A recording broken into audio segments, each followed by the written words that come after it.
2018년 5월 14일 아침, 수천항공 에어버스 A319가 충칭을 이륙하여 119명의 승객과 승무원을 태우고 있었다. 모든 것이 순조로워 보였지만 칭짱고원 상공에서 끔찍한 사고가 발생했다. 조종석 앞 유리에 균열이 생긴 직후 부기장의 일부가 밖으로 빨려나갔다.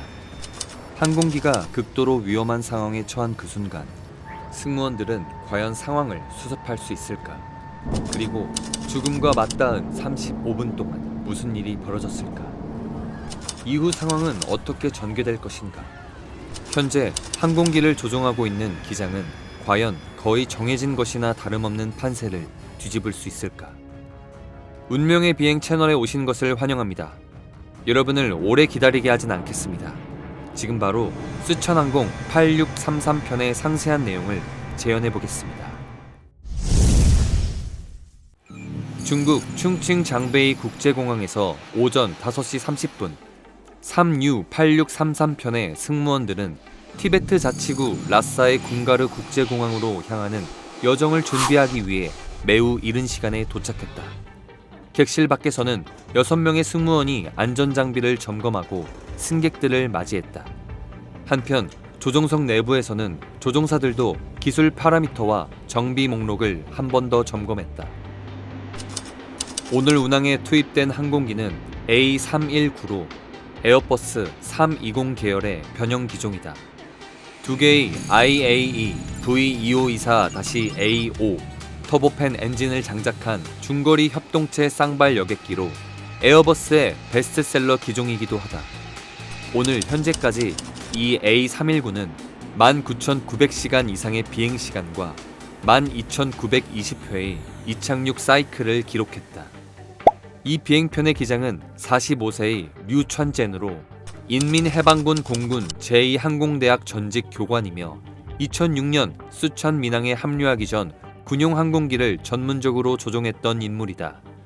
류천젠은 고고도 비행 자격증을 취득했다. 현재까지 그는 항공업계에서 27년간 근무했으며 총 11,400시간의 비행시간을 축적했고 그중 9,200시간은 A319에서의 비행이었다.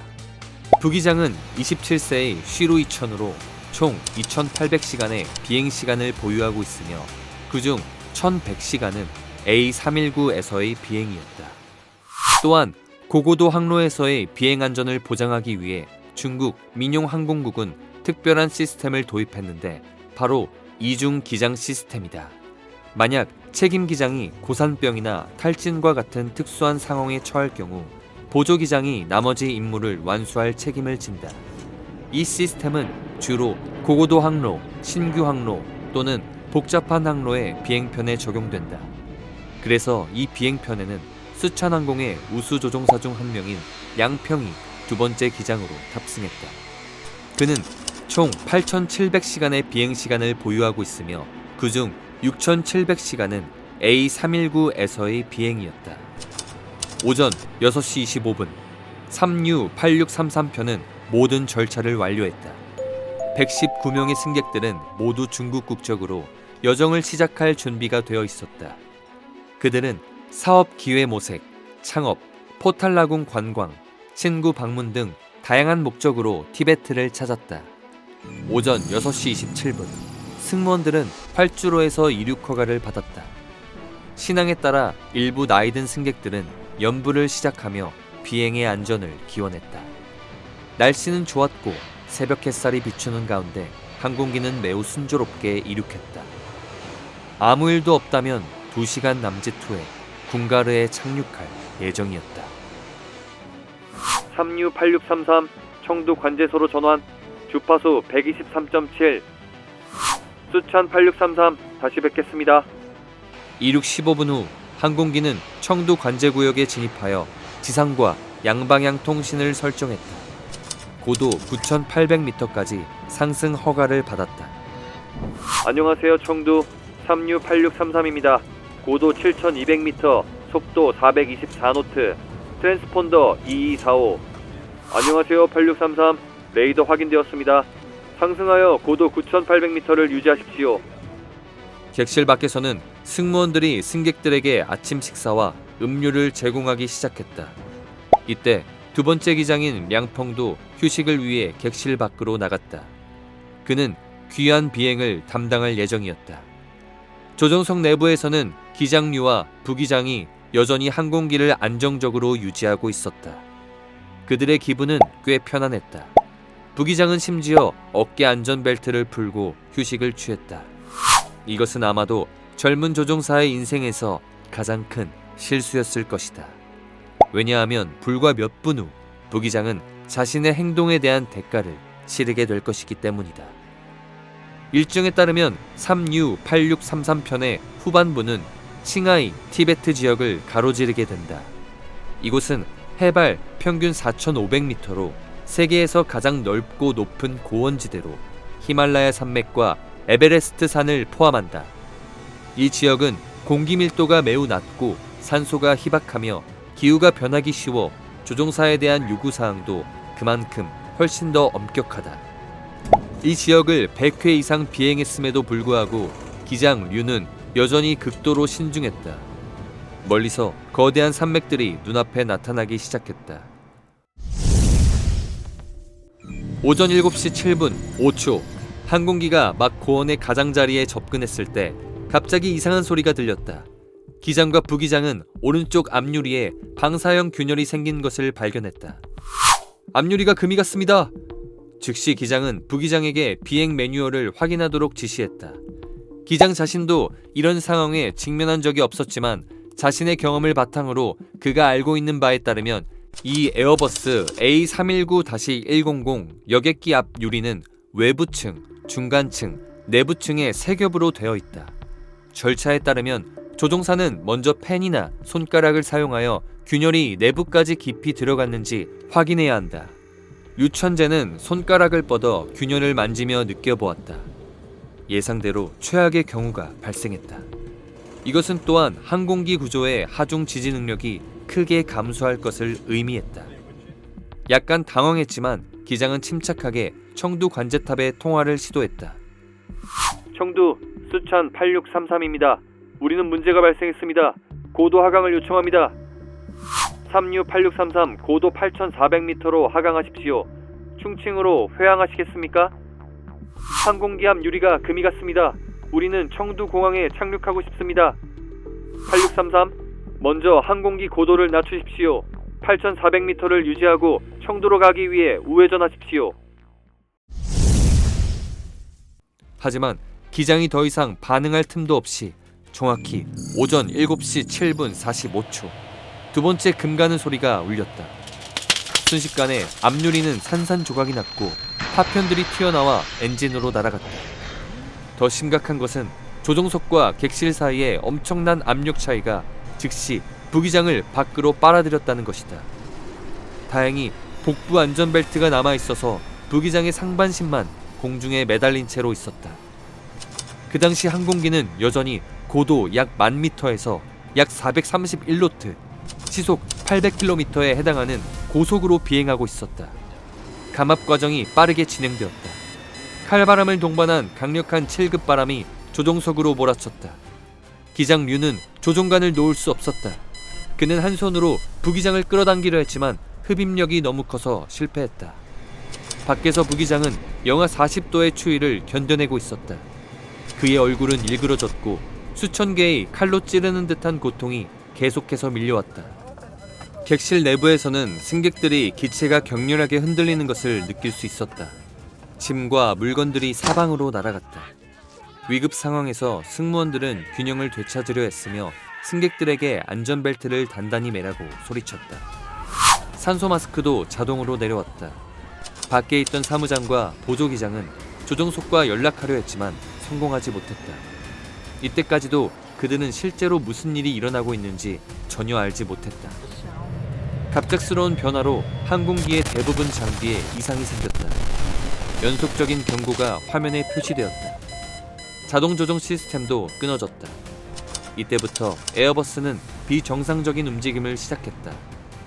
먼저 우회전을 하더니 이후 좌회전을 했고 그러다가 50도 이상의 큰 각도로 급강하했다. 항공기 속도는 분당 약 3,000m씩 떨어졌다. 기장의 눈앞에는 뾰족한 고산 봉우리들이 팔개진처럼 나타났다. 한편 항공기의 랜딩 기어는 확장되어 그것들을 향해 돌진하고 있었다. 극도로 긴장된 순간 기장은 모든 것이 여기서 끝날 것이라고 생각했다. 하지만 그는 무의식적으로 집에 있는 어린 딸과의 약속을 떠올렸다. 그리고 그는 자신의 손에 달린 것이 한두 사람의 생명이 아니라 100명 이상의 사람들의 생명이라는 것을 알고 있었다. 극도로 집중하며 자신의 모든 기술을 동원하여 그는 조종관을 꽉 잡았다. 그리고 이때부터 첫 번째 희망의 빛이 비치기 시작했다. 기수가 더 높이 올라갈 수 있었다. 잠시 후 항공기는 가장 높은 산봉우리들을 잠시나마 벗어났다. 하지만 막 긴장을 풀기 시작했을 때 기장 류천재는 적은 산소량이 자신을 질식시키고 있다는 것을 깨달았다. 그는 산소 마스크를 잡으려 했지만 불행히도 마스크는 왼쪽에 있었고 그곳은 그의 손이 조종관을 꽉 잡고 있어 놓을 수 없는 곳이었다. 한편 그의 오른손으로는 닿을 수가 없었다. 이런 생사의 순간에 기장의 경험이 매우 큰 역할을 했다. 군대에서 항공기를 조종하던 초기 몇 년 동안 그는 혹독한 기상 조건, 낮은 온도, 강풍 속에서 훈련을 받았으며 수동으로 항공기를 안전한 곳으로 조종해야 했다. 이 모든 요소들과 엄격한 훈련 및 규율이 류천재에게 침착함과 극도로 강인한 의지라는 자질을 단련시켰다. 어떤 장비가 고장났고 어떤 장비가 정상 작동하는지 파악하지 못했음에도 불구하고 기장은 주저없이 왼쪽 조종관을 당겨 빠르게 항공기 속도를 평준화하는 동시에 스로틀을 줄였다.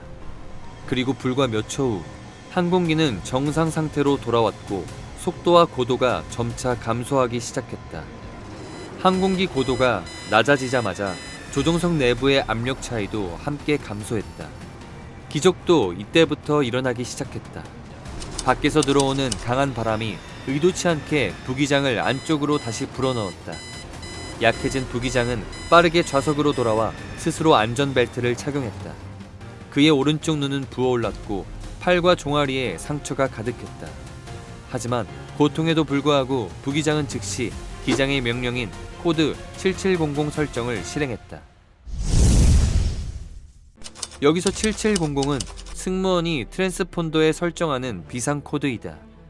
코드를 설정한 후 항공기의 식별 신호는 관제소 레이더 화면에서 빨간색으로 전환된다. 오전 7시 10분 39초 설정이 완료되었다. 이때 부기장은 산소 마스크를 다시 착용했다. 처음에 지상 관제사들은 수천 8633에 무슨 일이 일어났는지 전혀 알지 못했다. 코드 7700을 받고 나서야 비행편이 실제로 위험에 처해 있다는 것을 알게 되었다. 관제탑은 재차 연락을 시도했지만 응답을 받지 못했다. 인근을 비행하던 많은 항공편들의 노력도 소용없었다. 수찬 8633 들리면 응답하십시오. 객실 내부 상황도 그다지 좋지 않았다. 승객들은 여전히 격렬한 광풍과 씨름하고 있었다. 승무원 저우옌 원이 갑자기 보이지 않는 힘에 의해 공중으로 던져졌다가 바닥으로 떨어졌다. 다른 승무원도 즉시 13번 좌석에서 튕겨나갔다. 혼란은 승객 구역을 바라볼 때 사람들이 표현할 수 있는 전부였다. 바로 이때 일부 사람들은 비명을 지르고 울부짖었다. 한편 몇몇 흥분한 사람들은 즉시 비행기에서 내리겠다고 요구했다. 그들을 안심시키기 위해 사무장이 마이크를 잡고 외쳤다. 우리를 믿어주세요. 우리는 전문적인 훈련을 받았으며 기장님께서 모두를 안전하게 착륙시킬 것을 보장합니다. 몇몇 다른 승무원들도 승객들 곁으로 가서 그들을 위로하고 격려하기 시작했다. 곧 분위기가 점차 가라앉았다. 그들은 조용히 마음을 가라앉히고 기다렸다. 위쪽에서는 사무장의 도움으로 두 번째 기장인 양평이 객실 맨 앞 좌석에서 조종석으로 이동했다.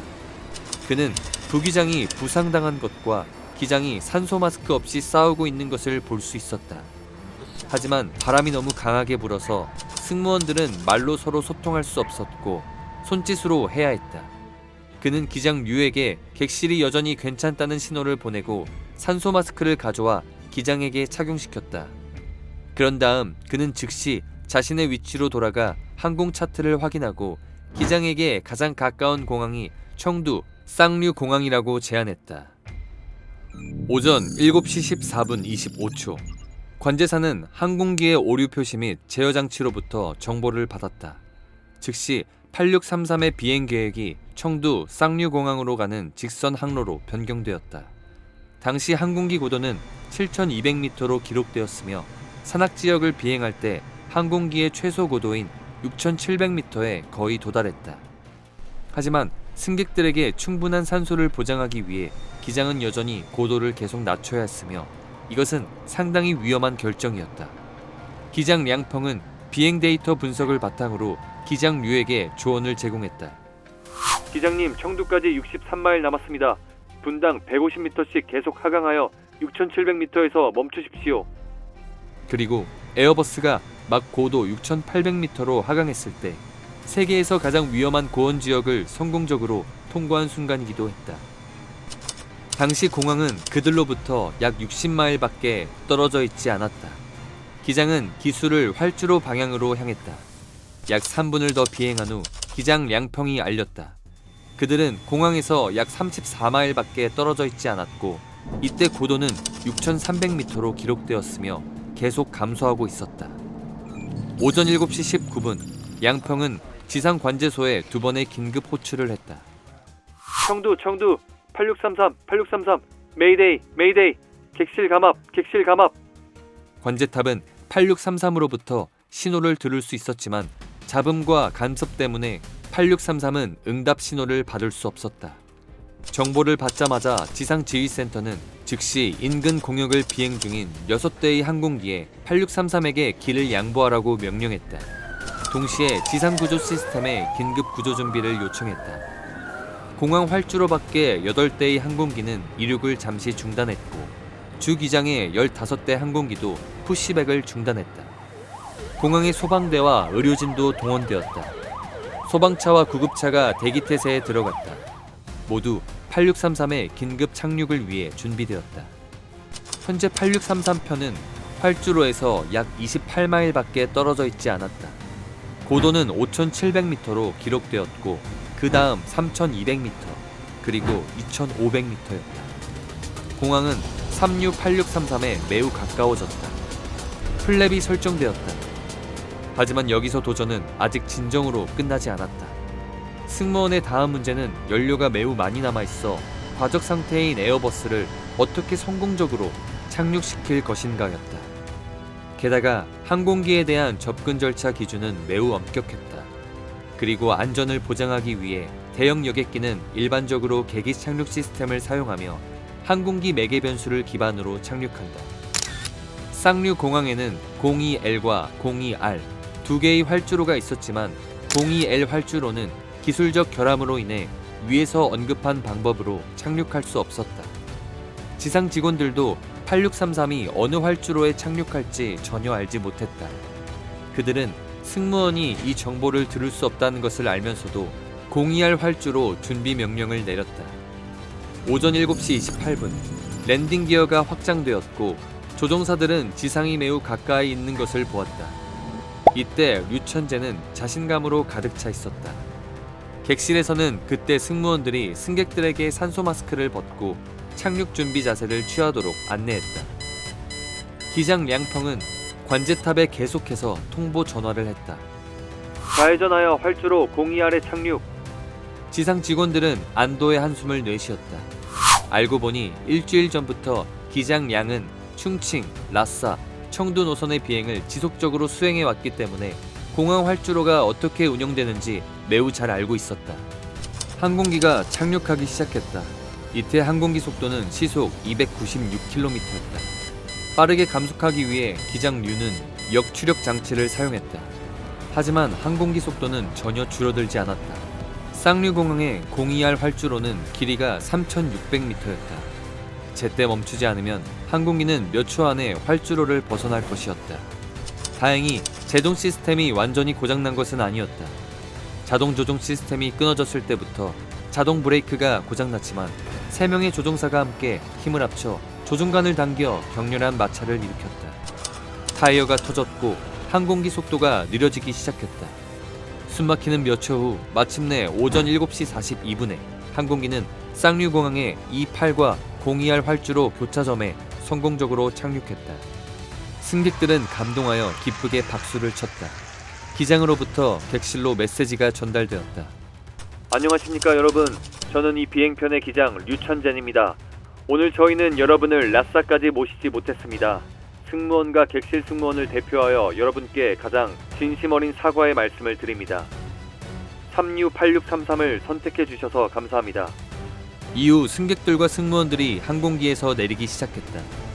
수찬항공의 주선으로 많은 승객들이 다른 비행편으로 변경하여 오후 2시경 라싸에 도착했다. 다른 27명의 승객은 호흡곤란과 정서장애 증상으로 병원으로 이송되어 치료를 받았다. 모두 이틀 후 퇴원했다. 부기장 쉬루 이천은 경상으로 확인되었다. 치료 과정을 거쳐 그는 5월 21일에 퇴원했다. 앞유리가 깨진 순간부터 안전하게 착륙할 때까지 수찬 8633의 생사 순간은 총 35분간 지속되었다.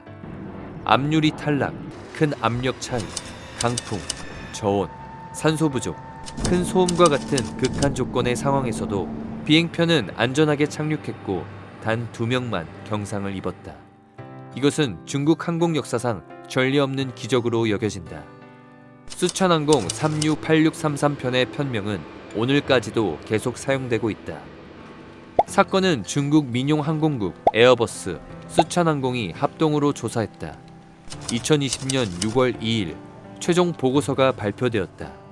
사건의 원인은 오른쪽 앞유리의 실이 손상되어 습기가 침투하여 앞유리 하단 모서리 틈에 축적되었기 때문이었다. 앞유리 가열 시스템의 전선 절연이 장기간 물에 잠긴 후 감소하여 앞유리 왼쪽 하단 모서리에서 지속적인 아크 방전 현상이 발생했고 이로 인해 유리의 이중층 구조가 파괴되었다. 결과적으로 앞유리는 더 이상 조정석 내부와 외부 사이의 압력 차이를 견딜 수 없어서 기체에서 튀어나왔다. 모든 책임은 에어버스의 항공기 설계 및 제조 단계에 있는 것으로 간주되었다. 2018년 6월 8일 오후 중국 민용항공국과 스촨성은 368633편의 위험 상황을 성공적으로 처리한 관련 부서와 개인을 위한 표창식을 개최했다. 비행편 승무원들은 중국 민항 영웅 승무원 칭호를 받았다. 기장 류천젠은 중국 민항 영웅 기장 칭호를 수여받았고 성급 모범 시민 대우를 받았다. 또한 기장 류천젠은 500만 위안, 약 10억 원에 해당하는 상금을 받았다. 두 번째 기장 량평은 200만 위안, 약 4억 원에 해당하는 상금을 받았다. 부기장과 나머지 6명의 승무원은 각자의 공헌에 대해 100만 위안, 약 2억 원에 해당하는 금액을 받았다. 2018년 9월 30일 중국 공산당 중앙위원회 총서기인 시진핑 주석은 제69회 국경절 연회에서 이 용감한 영웅들을 표창 행위로 접견했다. 수찬항공 8633편은 승무원의 용기와 전문성을 생생하게 증명하는 사례이다. 절망적으로 위험한 상황에 직면했음에도 불구하고 그들은 모든 시련을 극복하고 승객들을 안전하게 데려왔다. 이 이야기가 인상적이었다면 운명의 비행 채널에 좋아요를 누르고 공유하고 구독하여 다음 흥미진진한 이야기들을 놓치지 마세요. 안녕히 계시고 다음 영상에서 다시 뵙겠습니다.